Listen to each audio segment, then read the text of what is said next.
Okay, we'll start by saying this would not be the hat I'd choose today. I can't find the hat that goes with my sweeper.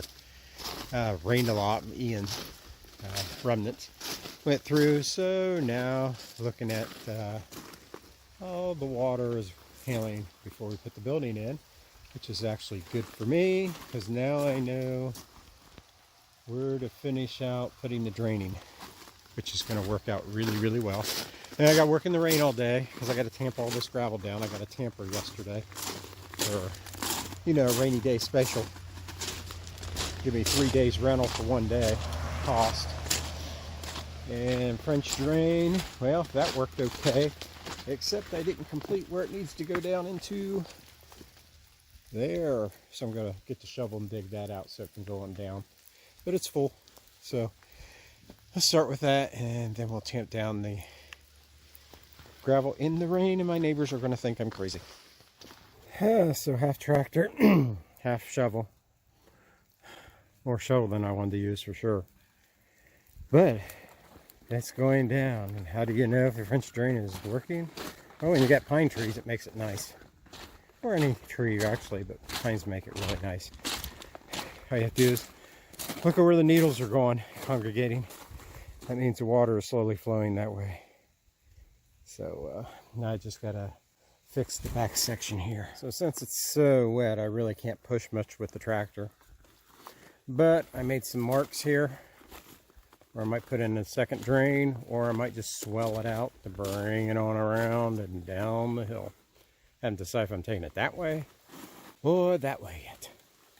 Of course, if I add some gravel on here, this isn't really that deep, because the gravel is going to be up to where the gravel is here, plus there'll be 4 inches of concrete here, so this may not be a problem to start with, but it's time to do it now, right? Okay, what else do you do on a rainy day? Well, I got this compactor rented, and what it does is it's a vibratory compactor. You run it like a lawnmower. Believe it or not, it tries to pull you forward, and it oscillates, so it tries to do little bunny hops forward, micro bunny hops. And what it does is it flattens out gravel. And it makes it better for the concrete, so the gravel, the base is tight, the concrete doesn't want to crack. The other thing it does is goes across the gravel like a boat, so you can feel waves in the gravel.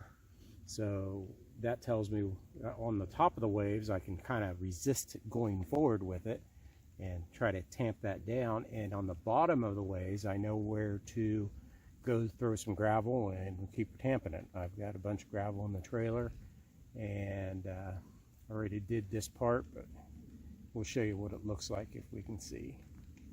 I don't think this is going to come through on camera very good. So I already compacted it once. I'm looking at this down at this level, and I can see low spots, and I'm going to throw some gravel with a shovel on there, and then we'll go over it again and try to get this level. Now, why do you want not low spots and high spots? That's because when they pour the concrete, it's going to run like water. And 4 inches of concrete, if I've got a high spot, it might be 2 inches there, and it might be 6 inches somewhere else. So you got to kind of get it flat, because whenever you have those rise and falls, where it rises and it uses up your concrete, that's going to be a thin piece of concrete, and it may crack there. And if you have a lot of fall and have to bring in more concrete, that's $250 a yard. So looking right here, I can see a definite dip I got to fill up. So we'll see what happens. So I don't know if the color change will come through. The gravel I got from the other quarry is darker, or a different color. It's lighter brown. And you can see I identified low spots where I threw shovels and shovels and shovels of gravel. And then I'm going to go back and compact those, just run over the whole thing again. How do you know if you're in a compacted area? Well, if you ever go in a driveway and it's really, really crunchy as you drive up, it's not compacted yet. Sometimes it's really quiet. That means it's compacted. Gravel with angles on it acts like a 3D puzzle. The more you compact it, the more it locks into each other. So that's what you want to get a good base. So I'll compact this and see what we have.